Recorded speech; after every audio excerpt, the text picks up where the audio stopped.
Hello everyone, this is Sweta Suryakumari. Welcome to Surya Journal. Ravi వర్మకే అందని ఒకే ఒక అందానివో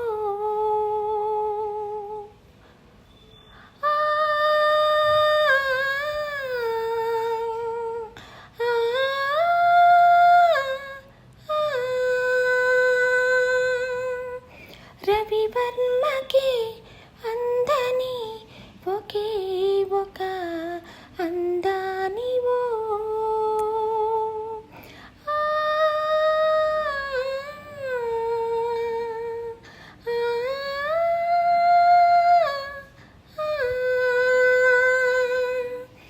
రవి చూడని పాడని నవ్యనాదానివో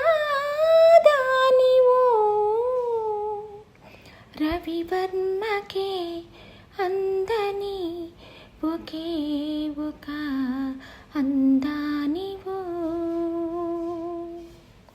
తను ప్రేమించిన అమ్మాయి అందం రవివర్మకు కూడా అందదు అంటూ ఆమె అందాన్ని వర్ణిస్తూ ఆయన పలికించిన హావభావాలు మర్చిపోగలమా?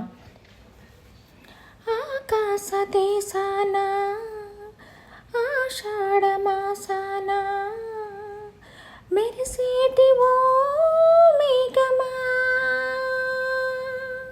మెరిసేటివో మేఘమా విరహము దాహము విడలేని మోహము వినిపించు నా చెలికి మేఘ సందేశం మేఘ సందేశం. తన ప్రియురాలికి మేఘం ద్వారా విరహవేదన వివరిస్తూ అందించిన సందేశం అక్కినేని మోములో చూసి తీరాల్సిందే. దాసరి నారాయణరావు అద్భుత సృష్టి మేఘ సందేశం సాధించిన విజయం నేటికీ పదిలం. నాకు మందులు అక్కర్లేదు, డాక్టర్లు అక్కర్లేదు, మిమ్మల్ని చూస్తేనే నాకు జబ్బు ఎక్కువ అవుతుంది, దయచేసి ఇక్కడి నుంచి వెళ్ళిపోండి.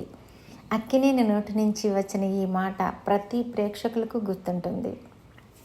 తాను ఎంచుకున్న రంగంలో పూర్తి స్థాయిలో కృషి చేస్తే వచ్చే ఫలితం ఎలా ఉంటుందో నట సామ్రాట్ అక్కినేని నాగేశ్వరరావును చూస్తే తెలుస్తుంది. ముఖ్యంగా ఆయన ఇద్దరు భార్యల చిత్రాలు, ప్రేమ వైఫల్యం చిత్రాల్లో చేసిన నటన చిత్రసీమ ఉన్నంతకాలం పదిలంగా నిలిచి ఉంటుంది. దేవదాసు చిత్రంతో మొదలైన ప్రేమ వైఫల్య చిత్రాలు ప్రేమాభిషేకం వరకు కొనసాగాయి. ఒక రైతు పాత్రలో కనిపించిన, అల్లరి యువకుడి పాత్రలో నటించిన, మందుబాబులా నటించిన 100% పాత్రకు ప్రాణం పోసేవారు. అందుకేనేమో ఆయన నట సామ్రాట్ అయ్యారు, నటనకే మహారాజు.